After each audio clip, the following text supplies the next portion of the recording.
తండ్రి, మీ ఆత్మ కార్యాన్ని నిలబడి మీ దాసులను మీ ఆత్మతో బలపరిచి మాకందరికీ కావాల్సినటువంటి మాటలను మా జీవితానికి అవసరమైనటువంటి దిద్దుబాటును, అవసరమైనటువంటి హెచ్చరికను, అవసరమైనటువంటి ప్రోత్సాహమును, అవసరమైనటువంటి ఆదరణను దయచేయమని మీ సన్నిధిలో మొరపెడుతూ ఉన్నాం.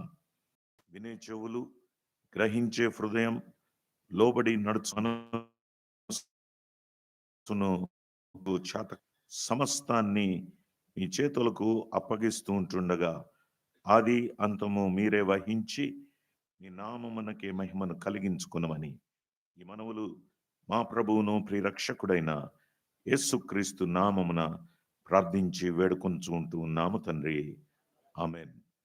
ప్రియులరా, ఎజ్రా గ్రంథము చాలా పరిచయమైనటువంటి గ్రంథం. ఈ రెండవ దినవృత్తాంతములు కొనసాగింపే ఎజ్రా గ్రంథంగా మనము గమనించగలం. ఇప్పుడు మనము చదువుకున్నటువంటి మాటలే రెండవ దినవృత్తాంతములు 36వ అధ్యాయములో కూడా మనము గమనించగలం. కాబట్టి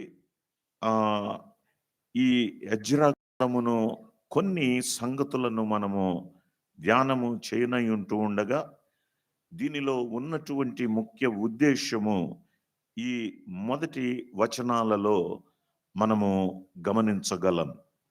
ఇక్కడ దేవుని యొక్క ఉద్దేశము మందిరము కట్టబడుట అనేది దేవుని యొక్క ఉద్దేశముగా మనము ఇక్కడ గమనిస్తూ ఉన్నాం. చూడండి, 2వ వచనం చివరి భాగమును గమనించండి. యెరూషలేములో తనకు మందిరమును కట్టించుమని నాకు ఆజ్ఞ ఇచ్చి ఉన్నాడు. కోరేషు పలుకుతున్నటువంటి మాట. ఆయన యెహోవా మందిరమును కట్టించాలని దేవుడే అతనికి ఆజ్ఞ ఇచ్చాడు. దేవుడే అతని మనస్సును ప్రేరేపించాడు. కాబట్టి ఎజ్రా గ్రంథం దేవుని మందిరం కట్టబడుట అనేది ప్రాముఖ్యమైనటువంటి సంగతిగా మనము గమనించగలం. ఎందుకు దేవుని మందిరం పడగొట్టబడింది అనేటటువంటి ప్రశ్న కూడా వస్తూ ఉంది. ప్రియులరా, మనము ముందు భాగాలను గమనించినట్లయితే మొట్టమొదట దేవుడు మనుషుల మధ్య నివాసము చేయాలని కోరుతూ ఉన్నాడు. వారి మధ్యలో నివాసము చేయాలని కోరుతూ ఉంటుండగా నిర్గమకాండము 25వ అధ్యాయములో దేవుడు ప్రత్యక్ష గుడారాన్ని పరిచయం చేశాడు. ప్రత్యక్ష గుడారము ఏర్పాటైన తరువాత దేవుని మహిమ మనుషుల మధ్య నివాసము చేస్తూ వస్తూ ఉన్నది.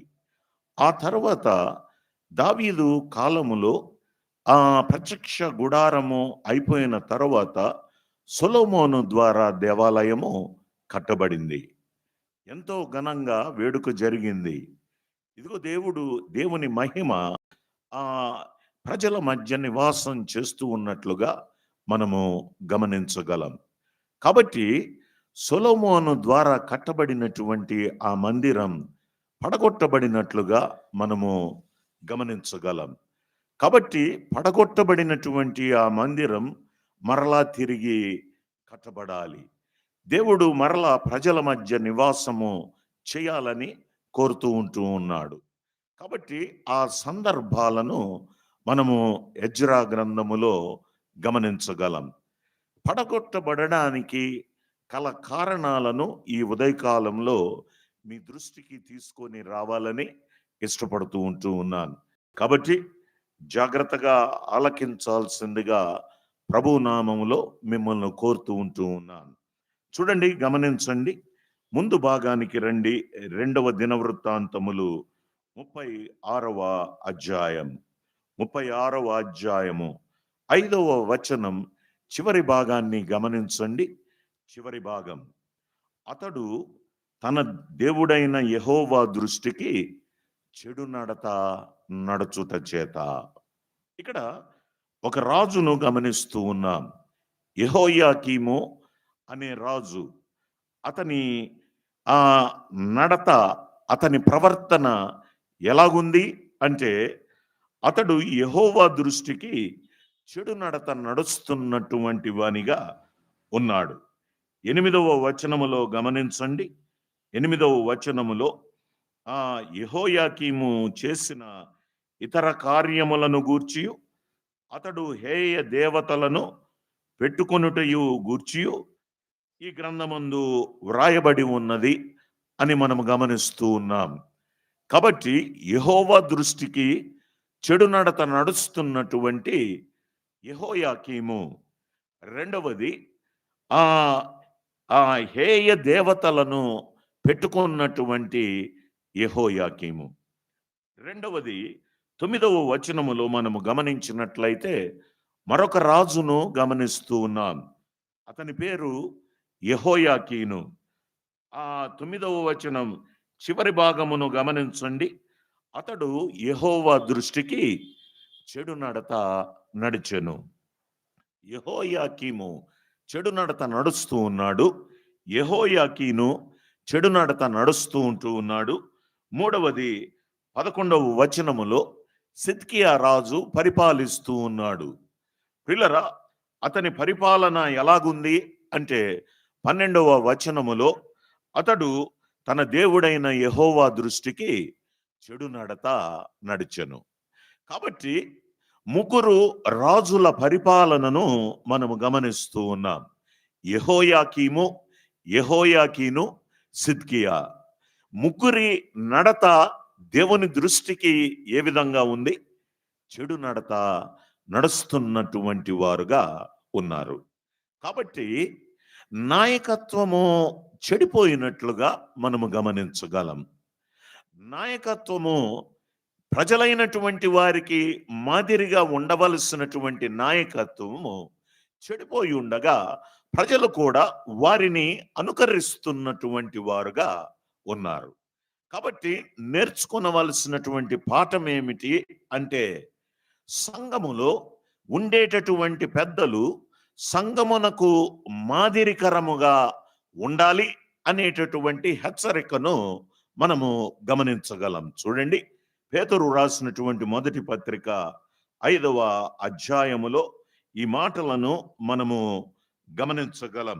పేతురు రాసినటువంటి మొదటి పత్రిక 5వ అధ్యాయము 3వ వచనం, మీకు అప్పగింపబడిన వారిపైన ప్రభువులైనట్టుండక మందకు మాదిరులుగా ఉండుడి. పెద్దలకు వ్రాయబడుతున్నటువంటి మాట, నాయకత్వం ఎప్పుడైతే చెడిపోతుందో ఆ ప్రజలు కూడా చెడిపోయేటటువంటి వారుగా ఉన్నారు. ప్రియులరా, ఇక్కడ పెద్దల బాధ్యతను మనం ఇక్కడ గుర్తిస్తూ ఉన్నాం.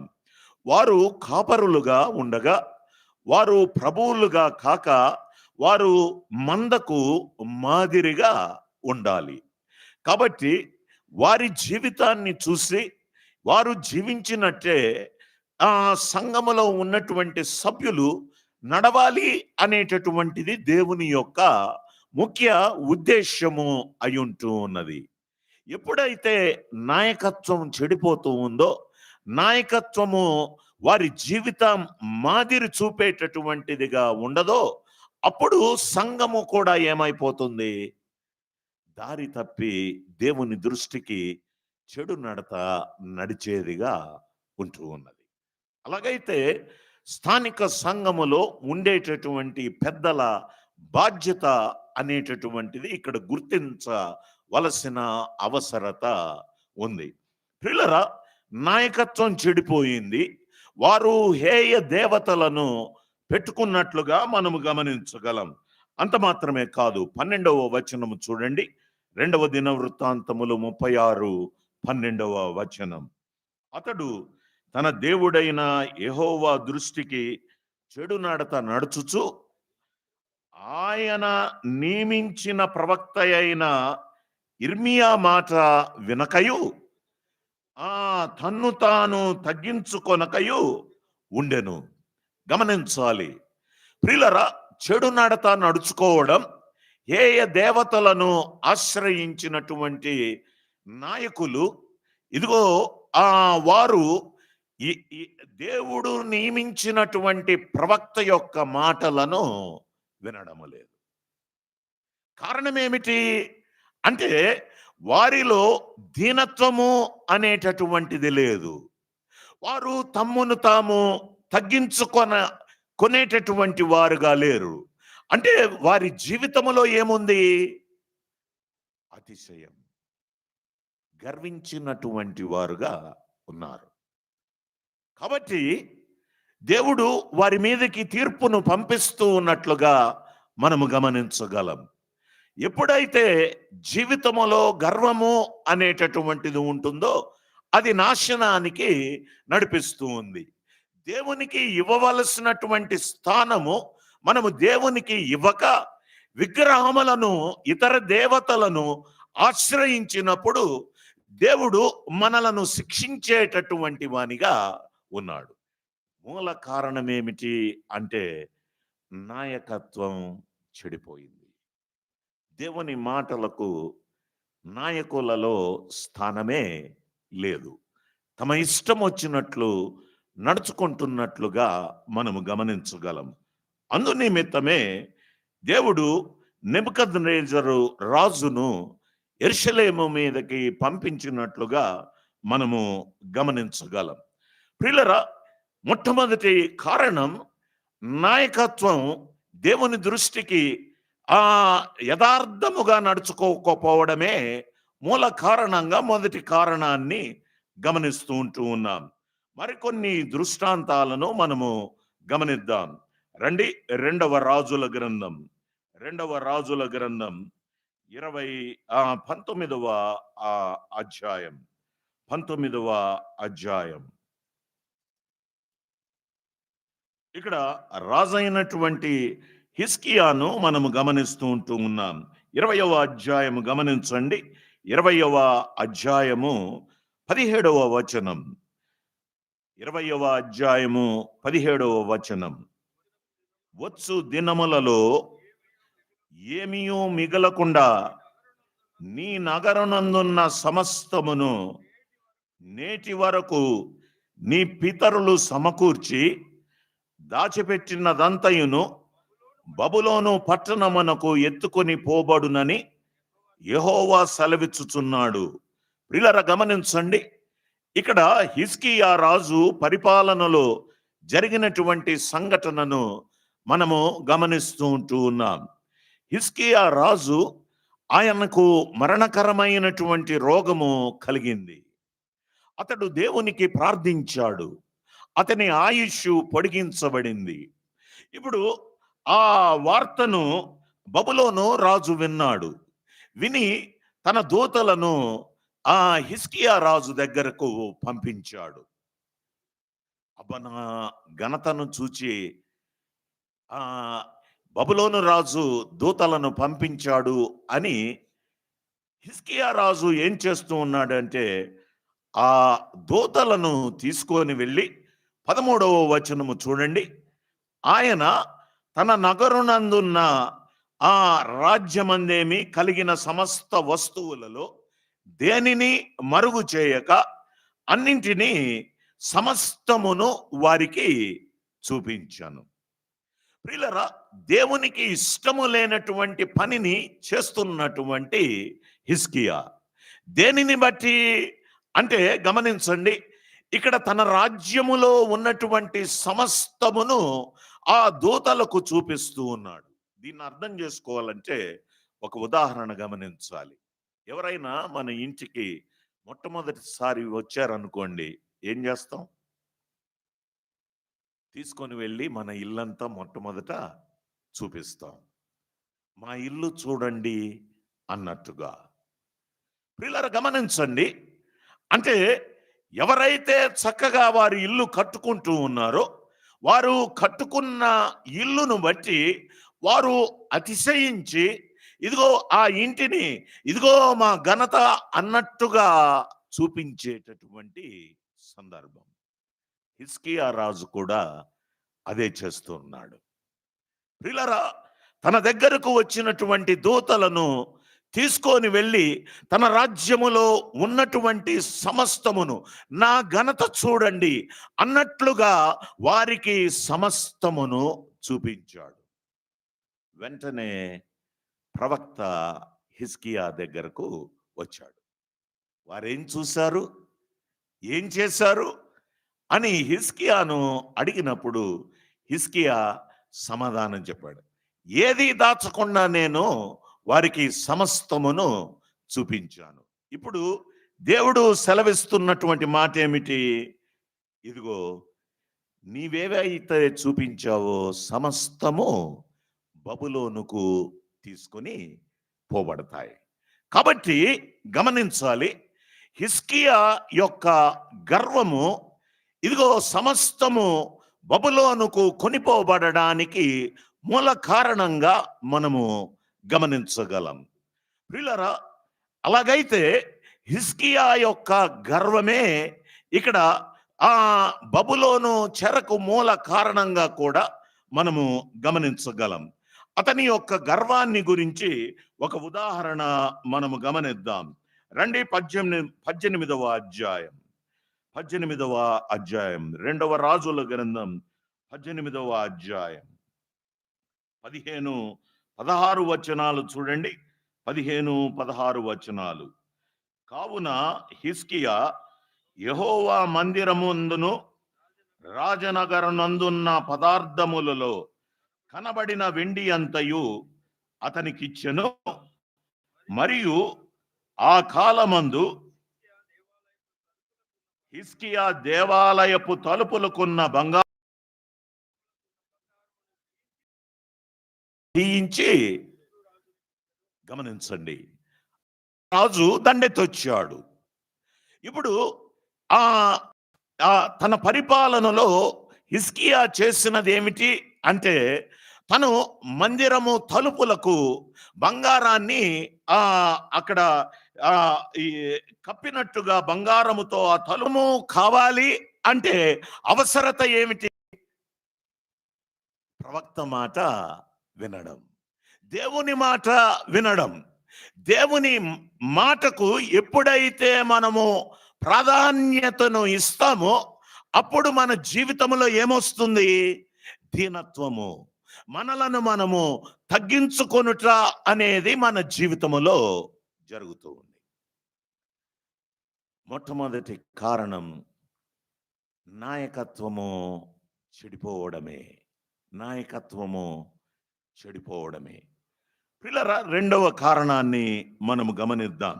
ఇక్కడే 2వ రాజుల గ్రంథములో మరొక రాజును మనము గమనించగలం. 21వ అధ్యాయానికి రండి. 21వ అధ్యాయం. ఇక్కడ మొదటి వచనము మనం గమనించినట్లయితే, మనష్షే 12 ఏండ్ల వాడై అతడు పరిపాలిస్తున్నట్లుగా మనము గమనించగలం. అతడు చేస్తున్నటువంటి పనులను మనము ఆలోచన చేయాలి. చూడండి, 5వ వచనమును 5-6 వచనాలు చదవండి.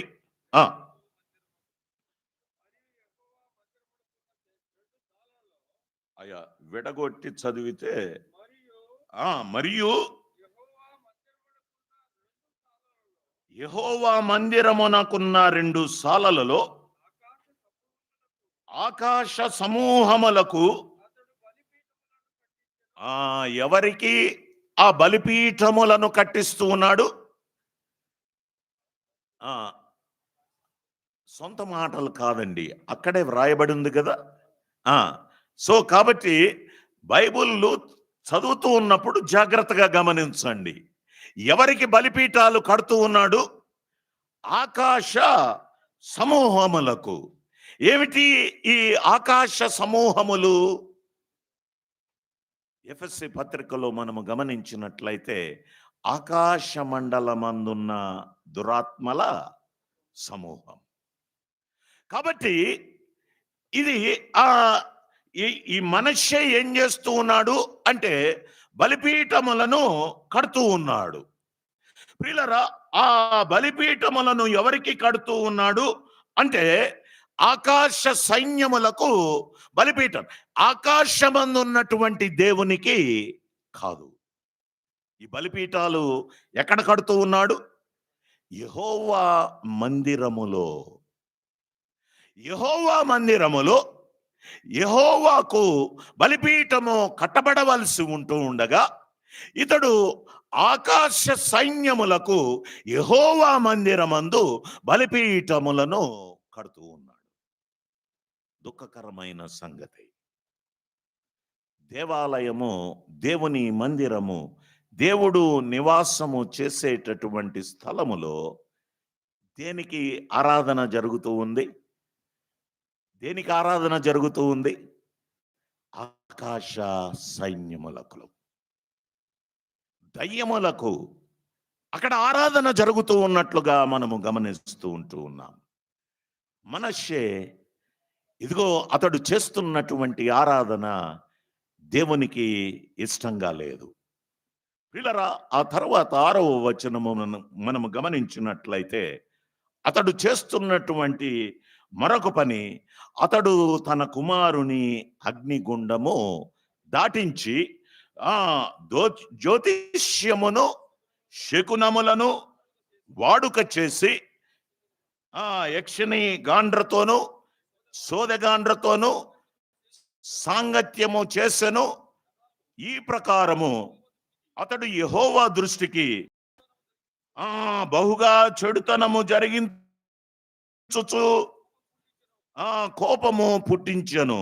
కాబట్టి అక్కడ ఆయన తీసుకున్నటువంటి సరిచూచిన మట్టపు గుండును యెరూషలేము మీద సాగలాగుదును. ఒకడు పల్లెమును తుడుచునప్పుడు దాన్ని బోర్లించి తుడుచునట్లు నేను యెరూషలేమును. కారణం మనష్షే యొక్క ప్రవర్తన. దేవునికి ఇవ్వవలసినటువంటి స్థానము విగ్రహాలకు ఇవ్వడమే.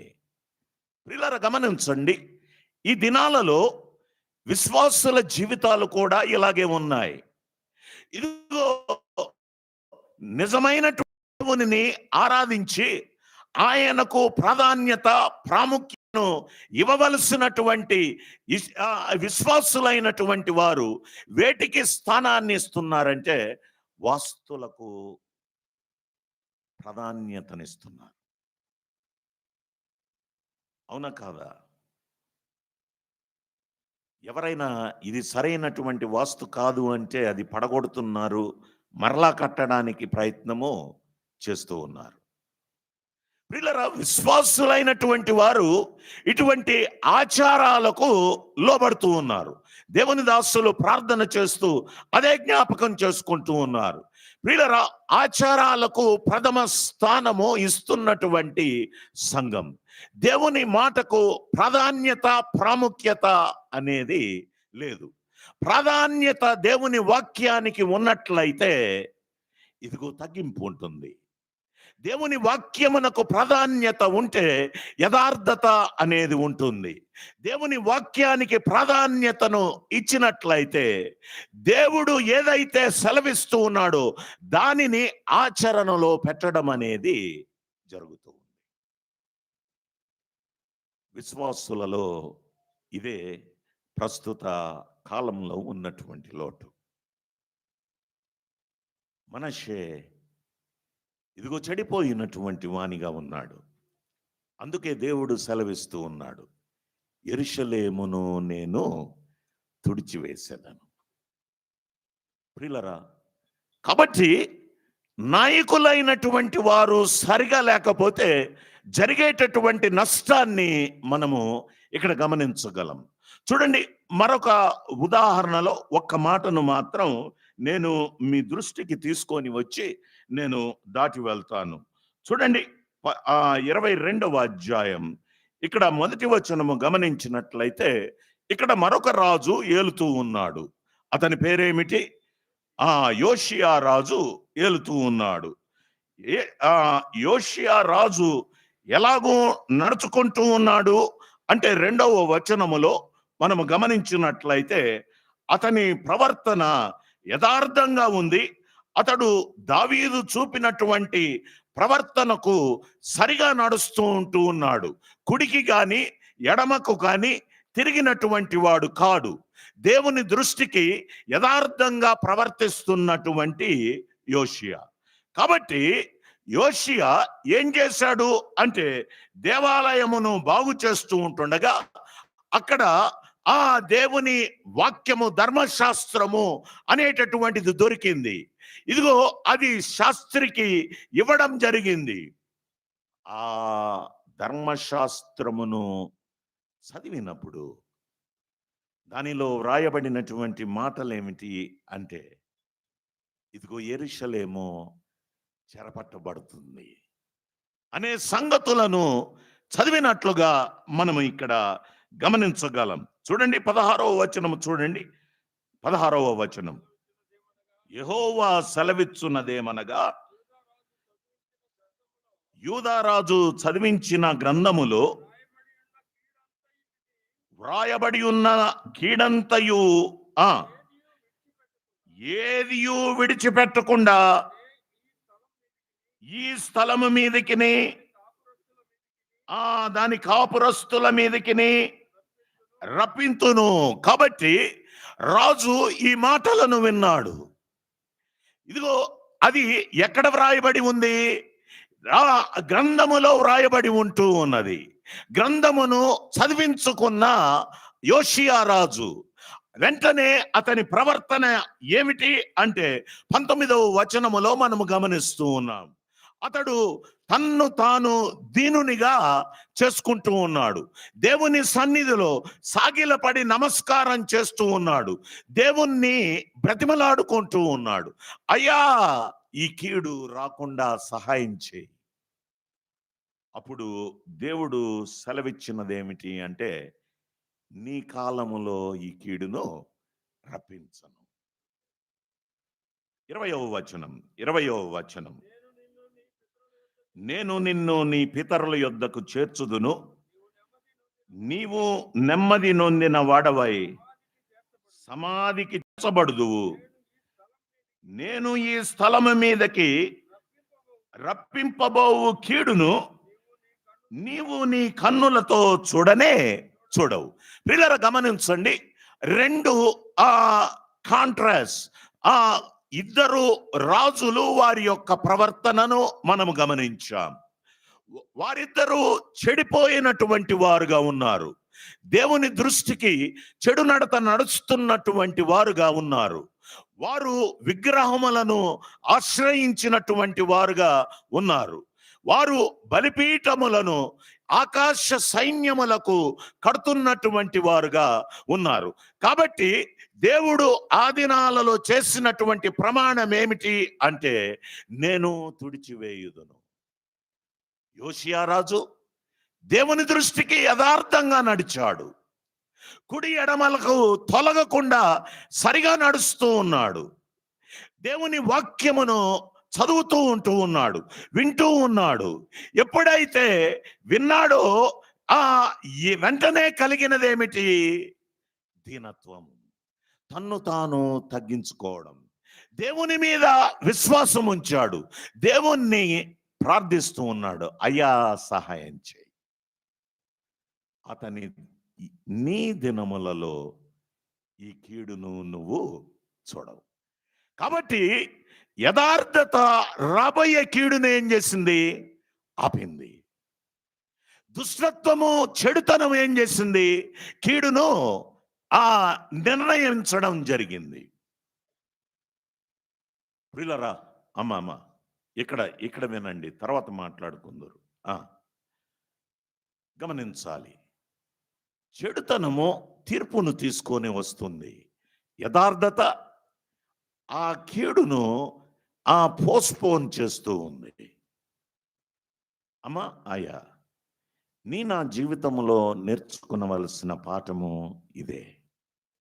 దేవుని దృష్టికి ఎప్పుడైతే మనము దీనులంగా నడుచుకుంటామో, వాక్యాన్ని బట్టి నడుచుకుంటామో, దేవుడు మన మీదకి వచ్చేటటువంటి కీడును ఆయన ఆపేటటువంటి వానిగా ఉన్నాడు. ఎప్పుడైతే మన జీవితంలో పాపం అనేది ఉంటూ ఉందో, ఆయన కీడును మన మీదకి అనుమతిస్తాడు. చూడండి, హెబ్రీయులకు రాసినటువంటి పత్రిక 12వ అధ్యాయం. హెబ్రీయులకు రాసినటువంటి పత్రిక 12వ అధ్యాయం 10వ వచనాన్ని గమనించండి. 10వ వచనం, వారు కొన్ని దినముల మట్టుకు తమకిష్టము వచ్చినట్టు మనలను శిక్షించిరు గాని మనము తన పరిశుద్ధతలో పాలు పొందవలనని మన మేలు కొరకే ఆయన శిక్షించుచున్నాడు. గమనించండి, ఇక్కడ దేవుడు ఎందుకు శిక్షిస్తాడు అనే దానికి మనము ఇక్కడ ఒక పాఠాన్ని గమనిస్తూ ఉన్నాం. దేవుడు ఎందుకు శిక్షిస్తాడు అంటే మన మేలు కొరకే ఆయన శిక్షిస్తాడు. ఏంటి ఆ మేలేమిటి? ఏమిటి మేలేమిటి? ఆయన పరిశుద్ధతలో మనము పాలు పొందవలనని. అంటే అర్థం ఏమిటి? విశ్వాసుల జీవితాలలో ఏముంది? పాపం ఉంది. కాబట్టి ఆ పాపం ఏం చేయబడాలి? తీసివేయబడాలి. ఆయన పరిశుద్ధతలో, ఆయన పరిశుద్ధతకు సమమైన పరిశుద్ధతలోనికి మనము రావడానికి ఆయన మనల్ని ఏం చేస్తాడు? శిక్షిస్తాడు. మన జీవితంలో ఉన్న పాపాన్ని తీసివేయడానికి ఆయన మనలను శిక్షిస్తాడు. అందుకే పరిశుద్ధాత్ముడి కూడా వ్రాయిస్తున్నటువంటి మాట ఏమిటి అంటే, ఆ శిక్ష మనకు మేలు. ఎప్పుడైతే మనము శిక్షించబడతామో మనము మన పాపాలను ఒప్పుకుంటాం. మనము ఆయన పరిశుద్ధతలోనికి ఎదిగేటటువంటి వారంగా ఉంటూ ఉన్నాం. అది మన జీవితంలో మార్పు తెస్తూ ఉంది. కాబట్టి అది మన జీవితాలకు ఏమై ఉంది? మేలు. ఇశ్రాయేలు ప్రజలు పాపం చేస్తూ ఉన్నప్పుడు దేవుడు వారిని శత్రువుల చేతికి అప్పగిస్తూ ఉన్నాడు. ఎప్పుడైతే మారు మనసు పొంది దేవునికి మొరపెడుతూ ఉన్నారో వారిని తిరిగి ఆ దాసత్వము నుంచి విడిపిస్తూ ఉన్నాడు. అలాగే క్రైస్తవులమైన మనము, విశ్వాసులమైన మనము, ఆరాధన చేసేటటువంటి మనము, ఇదిగో ఆయన మనలను కూడా శిక్షిస్తాడు. నేను దేవుని కుమారుణ్ణి కదా, నాకేం శిక్ష లేదు కదా, నేను రక్షింపబడ్డాను కదా, ఇంకా నా ఇష్టం వచ్చినట్టు జీవించవచ్చు కదా, నాకు పరలోకానికి టికెట్ ఉంది కదా అని అనుకుంటున్నావేమో. క్రీస్తు యేసునందున్న వారికి ఏ శిక్షా విధి లేదు. కాబట్టి నాకేమీ శిక్ష లేదు, నా ఇష్టం వచ్చినట్టు ఉండొచ్చు. అనేక సార్లు మన ఆలోచన ఇలాగుంది. పాపానికి శిక్ష పరలోకములో లేదు. ప్రియులారా, పాపానికి శిక్ష కలువరి శిలువలో ప్రభువైనటువంటి యేసుక్రీస్తు వారు భరించారు. అది ముగిసింది. కానీ ఈ భూమి మీద ఉండగానే విశ్వాసి శిక్షించబడతాడు. చూడండి, పేతురు రాసినటువంటి మొదటి పత్రిక, మొదటి అధ్యాయం. పేతురు రాసినటువంటి మొదటి పత్రిక, మొదటి అధ్యాయము 17వ వచనము గమనించండి. 17వ వచనం, పక్షపాతము లేకుండా క్రియలను బట్టి ప్రతివానిని తీర్పు తీర్చువాడు తండ్రి అని మీరాయనకు ప్రార్థన చేస్తున్నారు. అమ్మా గమనించండి, విశ్వాసులకు అపోస్తలుడైనటువంటి పేతురు వ్రాస్తున్నటువంటి మాట. ఇదిగో, నీ క్రియలను బట్టి ఆయన నీకు తీర్పు తీరుస్తాడు. తీర్పు తీర్చేటటువంటి విషయములో ఒకవేళ నీ జీవితంలో పాపం అనేది ఉన్నట్లయితే విశ్వాసులు అవిశ్వాసులు అనేటటువంటి తారతమ్యము లేకుండా, పక్షపాతము లేకుండా ఆయన ఏం చేస్తాడు? తీర్పు తీరుస్తాడు. మన ఆలోచన ఏంటంటే, నేను ప్రభువునందు విశ్వాసం ఉంచాను, ఇంకా నాకు శిక్ష లేదు అని అనుకుంటాను. ప్రియులారా, భూమి మీద ఉండగానే విశ్వాసులకు వారు చేసినటువంటి పాపానికి దేవుడు శిక్ష విధిస్తాడు. అవిశ్వాసులు పాపం చేస్తే శిక్షించి, విశ్వాసులు పాపం చేస్తే శిక్షించకుండా ఉంటే దేవుడేమైనట్టు? పక్షపాతి. అందుకోసమే ఇక్కడ వ్రాయబడినటువంటి మాట ఏమిటి అంటే, పక్షపాతము లేకుండా నువ్వు విశ్వాసివైనా అవిశ్వాసివైనా నీ క్రియలలో పాపం ఉన్నట్లయితే ఆయన ఏం చేస్తాడు? పక్షపాతము లేకుండా తీరుస్తాడు. కాబట్టి విశ్వాసులను ఆయన శిక్షిస్తాడు. ఎందుకోసము అంటే జీవితములో ఉన్నటువంటి పాపమును తీసివేయడానికి. ఈ ఉదయకాలంలో దేవుని సన్నిధిలో ఈ మాటలను వింటూ ఉండగా ఎటువంటి శిక్ష ద్వారా నువ్వు వెళ్తున్నావో నాకైతే తెలీదు. ఎటువంటి పరిస్థితులలో నువ్వు ఉన్నావో నాకైతే తెలీదు. కానీ దేవుడు ప్రశ్నిస్తూ ఉన్నాడు. ఒకవేళ నువ్వు వెళ్తున్నటువంటి శిక్ష నీ యొక్క పాపాన్ని బట్టి అవచ్చేమో, అలాగైతే ప్రభు దగ్గర క్షమాపణ వేడుకొని ఆయన పరిశుద్ధతలో పాలు పంపులు పొందాలి అనేటటువంటిది దేవుని యొక్క ముఖ్య ఉద్దేశమై ఉంటూ ఉన్నది. అందుకే హెబ్రీ పత్రికలో అంటూ ఉన్నాడు, చూడండి 12వ అధ్యాయము 5వ వచనం, నా కుమారుడా ప్రభువు చేయు శిక్షను తృణీకరించకము, ఆయన నిన్ను గద్దించినప్పుడు విసుకకుము, ప్రభువు తాను ప్రేమించు వానిని శిక్షించి తాను స్వీకరించు ప్రతి కుమారుని దండించును. కాబట్టి ఆయన తనకున్నటువంటి ప్రేమను బట్టి నిన్ను శిక్షిస్తాడు, నిన్ను దండిస్తాడు. కాబట్టి ఆయన శిక్షించినప్పుడు నీవు ఆయన శిక్షను తృణీకరించవద్దు అని పరిశుద్ధాత్ముడు ఇక్కడ మనకు హెచ్చరిస్తూ ఉంటూ ఉన్నాడు. కాబట్టి ప్రియులారా గమనించండి, ఇద్దరు రాజులు పాపం చేశారు.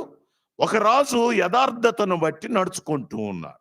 ఇద్దరు రాజుల యొక్క ప్రవర్తన, ఇదిగో యెరూషలేమునకు ఏం జరగబోతుంది అనేది గమనించాం. ఒక రాజు యొక్క యథార్థత జరగవలసిన దానిని పోస్ట్పోన్ చేయడము జరిగింది. మరొక కారణాన్ని మీకు చూపించి నేను ముగిస్తాను. రండి, 2వ దినవృత్తాంతములు 36వ అధ్యాయం. 2వ దినవృత్తాంతములు 36వ అధ్యాయము 21వ వచనం. యిర్మీయా ద్వారా పలకబడిన యెహోవా మాట నెరవేరుటకై విశ్రాంతి దినములను దేశము అనుభవించు వరకు ఇది సంభవించెను. దేశము పాడుగానున్న 70 సంవత్సరముల కాలము అది విశ్రాంతి దినములను అనుభవించెను. ప్రియులారా, బబులోను చెర ఎన్ని సంవత్సరాలు? 70 సంవత్సరాలు. 70 సంవత్సరాలు. ఇక్కడ గమనించండి, ఈ 70 సంవత్సరములు భూమి లేక దేశము ఏమనుభవించిందంట? చూడండి, అక్కడే రాయబడిన మాట, విశ్రాంతిని అనుభవించను. విశ్రాంతిని అనుభవించను. కాబట్టి 70 సంవత్సరములు విశ్రాంతిని దేవుడు దేశానికి అనుగ్రహించాడు. దీనిలో ఉన్నటువంటి మర్మం ఏమిటి? 70 సంవత్సరములే ఎందుకు అనేటటువంటి ప్రశ్న దేవుని వాక్యం వైపుకు మనల్ని మళ్ళిస్తూ ఉంటూ ఉన్నది. చూడండి, లేవికాండము 25వ అధ్యాయం. లేవికాండము 25వ అధ్యాయం. వారు దేశములో నివసిస్తూ ఉంటుండగా వారు చేయవలసినటువంటి పని ఏమిటో అక్కడ చాలా తేటగా వ్రాయబడి ఉంటూ ఉన్నది. రండి, ఆ లేవీ కాండము 25వ అధ్యాయము 2వ వచనము నుంచి చదువుకుందాం. నీవు ఇశ్రాయేలీయులతో ఇట్లనము, నేను మీకిచ్చుచున్న దేశములోనికి మీరు వచ్చిన తరువాత ఆ భూమి కూడా యెహోవా పేరట ఆ విశ్రాంతి కాలమును ఆచరింపవలెను. 6 సంవత్సరములు నీ చేను విత్తవలెను. 6 సంవత్సరములు నీ ఫలవృక్షముల తోటను బద్దించి దాని ఫలములను కూర్చుకొనవచ్చును. 7వ సంవత్సరము భూమికి మహావిశ్రాంతి కాలము, అనగా యెహోవా పేరట విశ్రాంతి సంవత్సరముగా ఉండవలెను. అందులో నీ చేను విత్తకూడదు, నీ ఫలవృక్షముల తోటను శుద్ధిపరచకూడదు, నీ కారు ఆ పంటను కోసుకొనకూడదు, నీ వృక్ష ఫలములను ఏరుకొనకూడదు. అది భూమికి విశ్రాంతి సంవత్సరము. అప్పుడు భూమి యొక్క విశ్రాంతి సంవత్సరము నీకును నీ దాసునికిని నీ దాసికిని నీ జీతగానికిని నీతో నివసించు పరదేశికిని ఆహారమగును. మరియు నీ పశువులకును నీ దేశ జంతువులకును దాని పంట అంతయు. పిల్లర గమనించండి, ఇక్కడ దేవుడు ఇశ్రాయేలు ప్రజలు ప్రమాణం చేసినటువంటి ఆ స్థలములో ప్రవేశిస్తూ ఉంటుండగా వారికి ఇచ్చినటువంటి ఆ లా కట్టడ ఏమిటి అంటే 6 సంవత్సరాలు నువ్వు కష్టపడి పండించాలి. 7వ సంవత్సరము భూమికి విశ్రాంతి. నువ్వు పంట పండించకూడదు, దానిని భూమిని వదిలివేయాలి. నువ్వు వదిలివేస్తే ఏ పంట అయితే దానిలో పండుతుందో అది నీ దగ్గర పనిచేసే వారికి, నీ దగ్గర జీతం పుచ్చుకునే వారికి, పేదలైనటువంటి వారికి, పరదేశులైనటువంటి వారికి, జంతువులకు, ఇదిగో నీ పొలములో పండే పంట అవి కూర్చుకోవాలి. నీకు దాని మీద ఏమాత్రము హక్కు లేదు. పిల్లరా, 7వ సంవత్సరము ఏదైతే అలాగూ వదిలిపెట్టబడుతూ ఉంటుండగా మేమెలా జీవించేది అనే ప్రశ్న వీరికి వస్తుంది. అందుకోసమే దేవుడు ఏం చేస్తూ ఉన్నాడు అంటే 6వ సంవత్సరములో వారికి 2 పంటను దయచేస్తూ ఉన్నాడు. ఎప్పుడైతే దేవుడు 2 పంటను దయచేశాడో ఈ సంవత్సరం కూడా వేద్దాం, ఇంకా ఎక్కువ వస్తుందేమో అని వీరేం చేస్తూ ఉన్నారు అంటే 7వ సంవత్సరం భూమికి విశ్రాంతిని ఇవ్వలేదు. ప్రతి 7 సంవత్సరములకు భూమికి విశ్రాంతిని ఇవ్వవలసినటువంటి అవసరత ఇదిగో ఇశ్రాయేలు ప్రజలకు దేవుడు నియమించినటువంటి నియమం. కాబట్టి 7 సంవత్సరములకు ఒకసారి భూమిని విడిచిపెట్టాలి. వీరు ఎన్ని సంవత్సరములు చెరలోనికి వెళ్ళారు? ఎన్ని సంవత్సరములు భూమి విశ్రాంతిని పొందింది? 70 సంవత్సరాలు. అంటే ఎన్ని సంవత్సరములు వీరు భూమికి విశ్రాంతిని ఇవ్వలేదు? 70 ఇంటూ 7 490 సంవత్సరాలు వీరు భూమికి విశ్రాంతిని ఇచ్చిన వారు కాదు. పిల్లరా గమనించండి. కాబట్టి దేవుని వాక్యమునకు, దేవుని కట్టడకు ఇశ్రాయేలు ప్రజలు ఏమాత్రము స్థానమును ఇచ్చినటువంటి వారు కారు. దేవుని వాక్యం అంటే లెక్కలేనటువంటి జీవితం. దేవుడు భూమికి బలవంతంగా విశ్రాంతిని ఇస్తున్నాడు. ఎలాగూ వారిని శత్రువు చేతికి అప్పగించి, శత్రువును శత్రువును వారి మీదకి రప్పించి, ఇదిగో వారినందరినీ చెరలోనికి కొనిపోగా 70 సంవత్సరములు వారు చెరలో నివాసం చేశారు. భూమికి ఏం దొరికింది? విశ్రాంతి. దేవుని వాక్యానికి మన జీవితంలో స్థానం ఇవ్వకపోతే మన జీవితం కూడా దాసత్వమే. మన జీవితంలో ఫలభరితమైనటువంటి జీవితము ఉండదు. ప్రియులరా, ఇదిగో ఎప్పుడైతే మనము దేవుని లేఖనాల ప్రకారం జీవిస్తామో మన శత్రువు మనల్ని పోషించేటటువంటి వానిగా దేవుడు చేస్తాడు. ఈ మాట అర్థం చేసుకోవాలి. ఎప్పుడైతే మనము దేవునికి యథార్థంగా నడుచుకుంటామో శత్రువే మనల్ని పోషిస్తాడు. దేవుడు శత్రువుకు సెలవిస్తాడు. కానీ దేవుని మాటకు ఎప్పుడైతే చెవియొగ్గమో దేవుడు ఏం చేస్తాడు? మనలను శత్రువు చేతికి అప్పగిస్తాడు. ఇశ్రాయేలీల పరిస్థితి ఇదే. ప్రియులరా, మొట్టమొదటిది నాయకత్వము చెడిపోయింది.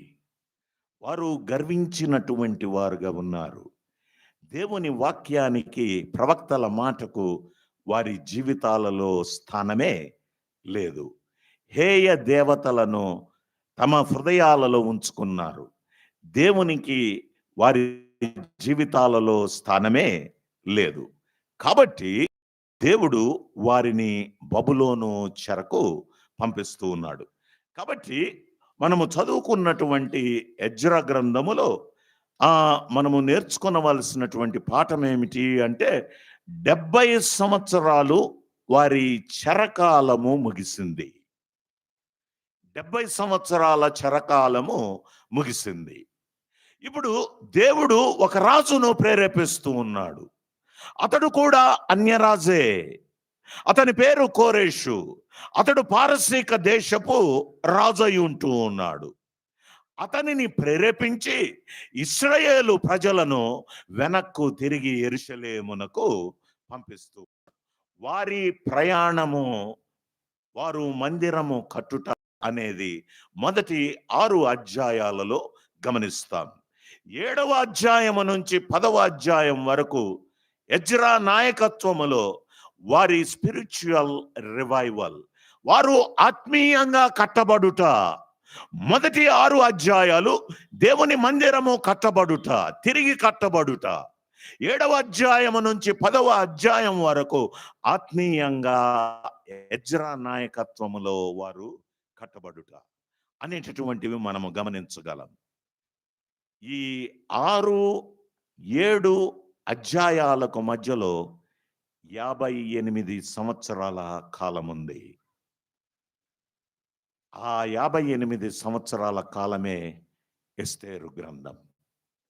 పిల్లలు గమనించండి, మొదటి 6 అధ్యాయాలు దేవుని మందిరము కట్టబడుట, 7 నుంచి 10వ అధ్యాయం వరకు ఆత్మీయంగా కట్టబడుట, 6, 7 మధ్యలో ఎస్తేరు అక్కడ పరిపాలన అనేటటువంటి సంగతులను మనము గమనించగలం.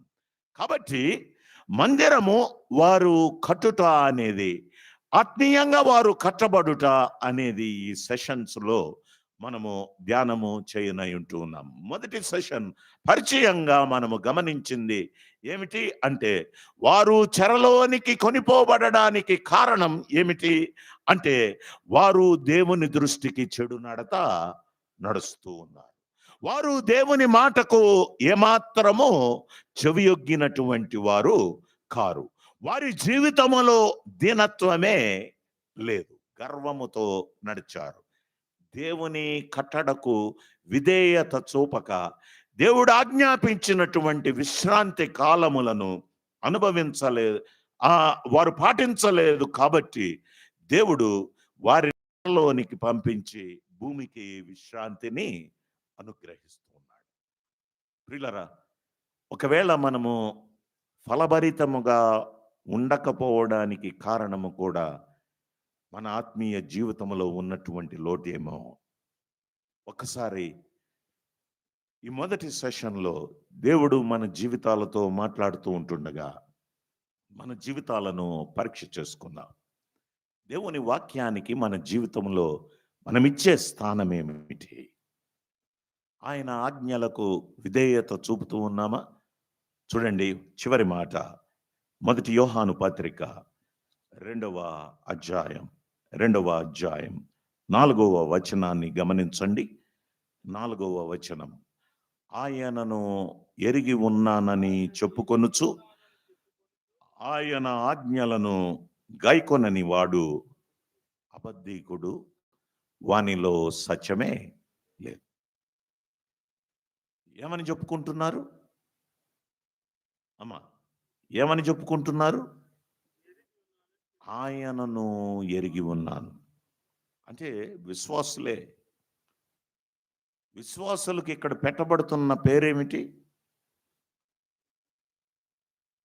అబద్ధీకులు. ఎందుకు అబద్ధీకులు? ఆయనను ఎరిగి ఉన్నామని చెప్పుకొనొచ్చు. I have intimate relationship with God. దేవునితో సన్నిహిత సంబంధం ఉంది, ఆయన ఎవరో నాకు బాగా తెలుసు అని చెప్పుకుంటున్నాం, కానీ జీవితము దానికి తగినట్లుగా లేదు. దేవుని వాక్యం ప్రకారము నడుచుకోవడం లేదు, మాటలకే పరిమితం అయిపోయింది. పిల్లరా గమనించండి, హెచ్చరిక ఏమిటి అంటే దేవుని వాక్యములో ఎలాగూ రాయబడిందో అలాగే నడుచుకోవాలి. ప్రామాణికము దేవుని వాక్యమే. ఈ లోకంలో ఏవి ఆచరిస్తూ ఉన్నారో అవి మనకు సంబంధం లేదు, లోకముతో సంబంధం లేదు. లోకములో నుంచి మనము వేరు చేయబడిన వారం. మనకు ప్రామాణికమే ఏమై ఉండాలి? దేవుని వాక్యమే. Always we compromise and live. మనము అన్నింటిలో కలిసిపోతున్నాం లోకంతో. ప్రత్యేకమైనటువంటి జీవితం లేదు. పెళ్ళిళ్ళు మొదలుకొని పండగల వరకు అన్ని విషయాలలో తప్పిపోతూనే ఉన్నాం. దేవుని వాక్యములో ఏవైతే ప్రామాణికంగా మన కొరకు రాయబడ్డాయో వాటిని గైకొని జీవించినప్పుడే మనలో ఏమున్నట్టు? మనలో సత్యం ఉంటుంది. సత్యమందు మనం ప్రతిష్ఠ చేయబడినటువంటి వారం. సత్యం కోసం జీవించాలి. సత్యము దేవుని వాక్యమే సత్యం. కాబట్టి వాక్యం ప్రకారము నడుచుకోవడం. ఆయనను ఎరిగి ఉన్నామని చెప్పుకొనొచ్చు. ఆయనను ఆజ్ఞలను గైకొనని వాడు అబద్ధీకుడు. You are a liar, we are liars. అమ్మా, దేవుని వాక్యం ఇదిగో ఎంతో కఠినంగా సెలవిస్తూ ఉన్నది. అబద్ధీకులు లోకంలో ఉంటారు, అబద్ధీకులు పాపులై ఉన్నారు, వారు దేవాలయములో కనిపించరు అని మన ఆలోచన. కానీ ఇప్పుడు అబద్ధీకులు ఎక్కడున్నారు? దేవాలయంలోనే. దేవుడు మనల్ని ప్రశ్నిస్తూ ఉంటుండగా ఒక్కసారి మన జీవితాలను పరీక్ష చేసుకుందామా? సరి చేసుకుందామా? ప్రభు దగ్గర క్షమాపణ వేడుకుందామా? నీ వాక్యము గైకొనున్నట్లు నాకు సహాయం చేయని ప్రభు దగ్గర వేడుకొని ప్రభు కొరకు జీవిద్దాం. అలాగూ జీవించడానికి పరిశుద్ధాత్ముడు సహాయము చేయునుగాక. తలలు వంచినట్లయితే ప్రార్థన చేసుకుందాం. ప్రియ తండ్రి, ఈ మొదటి సెషన్లో మీరు ఈ దాసుణ్ణి బలపరిచి మాట్లాడిన ప్రతి మాటకై మీకు కృతజ్ఞతాస్తుతులు చెల్లిస్తున్నాం. విత్తబడిన మాటలకు నీరు కట్టి ఫలింపును అనుగ్రహించండి. మరలా మీ పక్షమున నిలబడే మీ దాసుని హస్తాలకు అప్పగిస్తుంటూ ఉన్నాను. మీ కృపలో బలపరిచి మాతో మాట్లాడి మీరే మహిమను పొందమని ఈ మనవులు మా ప్రభువును ప్రియరక్షకుడైన యేసుక్రీస్తు నామమున ప్రార్థించి వేడుకుంటూ ఉన్నాము తండ్రి. ఆమేన్. అందరికీ వందనాలండి.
Hello check. పాట సంఖ్య 5.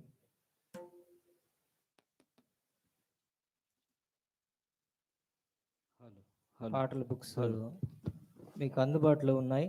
లేనివారు తీసుకొని మాతో కలిసి పాడవలసినదిగా మనవి చేస్తూ ఉన్నాం.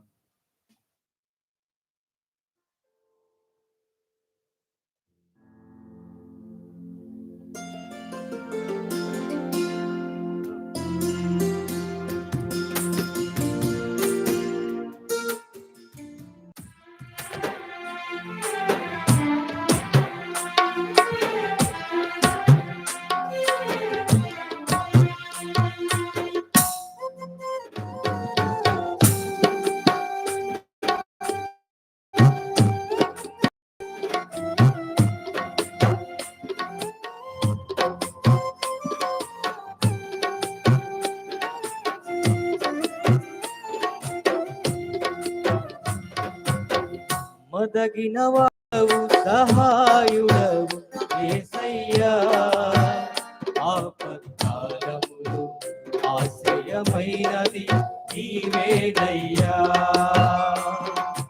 నమ్మదగిన వాడవు సహాయుడవు యేసయ్యా, ఆపత్కాలములో ఆశ్రయమైనది నీవేనయ్యా. చెరనుండి విడిపించి చెలిమితో బంధించి నడిపించినావే అందవలే నీ స్వాస్థ్యమును. చెరనుండి విడిపించి చెలిమితో బంధించి నడిపించినావే అందవలే నీ స్వాస్థ్యమును. నమ్మదగిన వాడవు సహాయుడవు యేసయ్యా, ఆపత్కాలములో ఆశ్రయమైనది నీవేనయ్యా.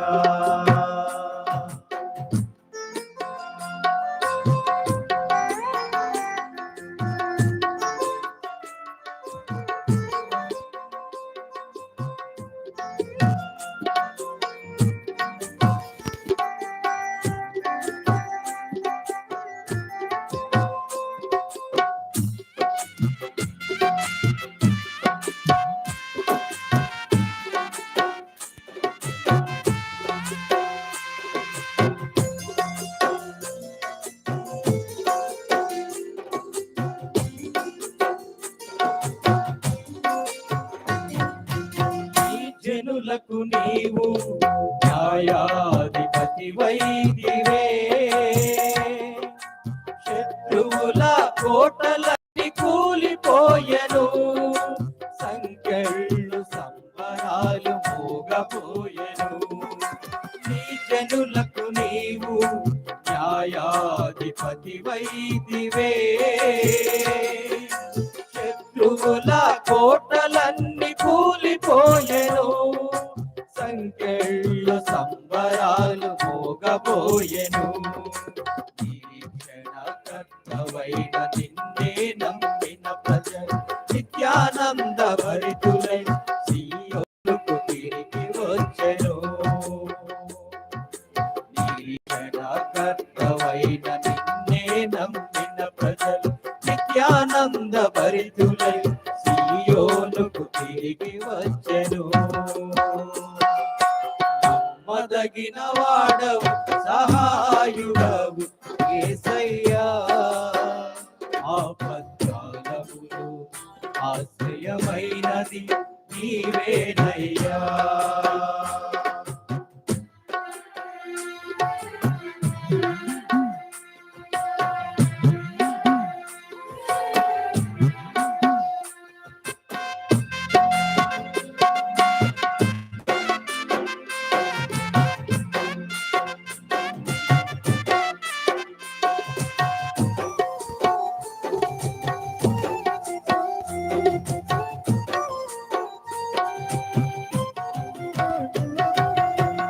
ప్రియులను నీవు కాపాడే మంచి కాపరి,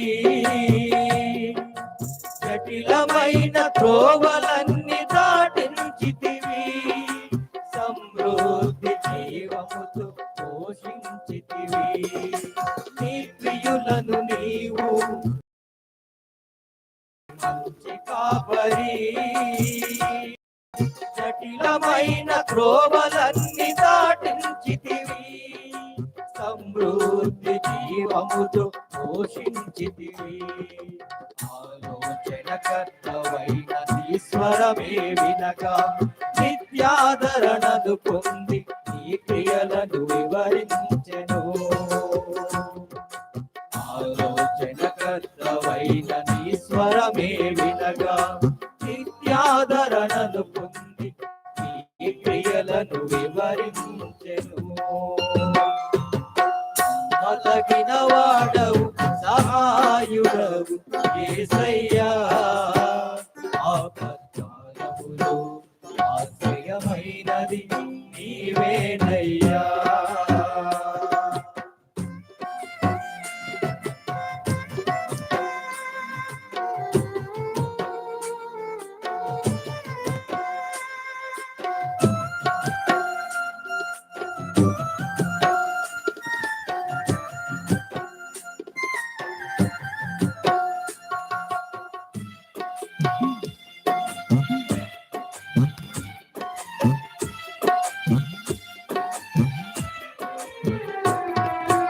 ఆ బలహీనతయందు శ్రేష్టమైన కృపనిచ్చితివి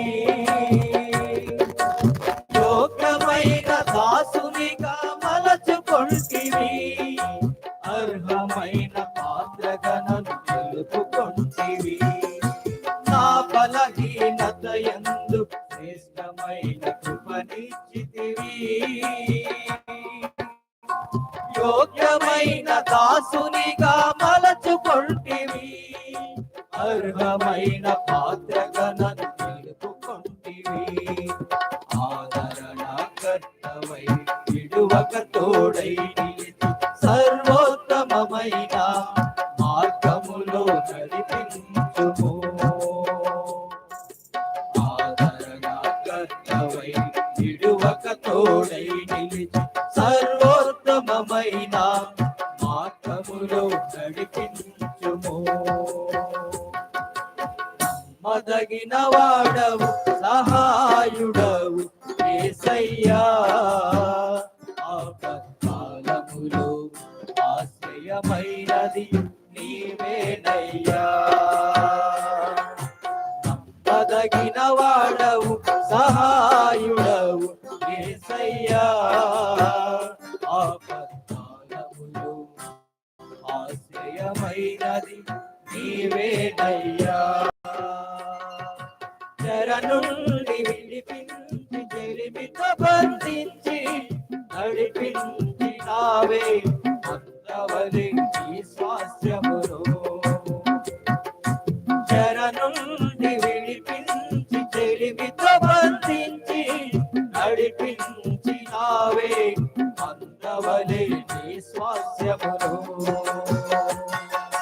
నమ్మదగిన వాడవు సహాయుడవు యేసయ్యా ఆపత్కాలములో ఆశ్రయమైనది నీవేనయ్యా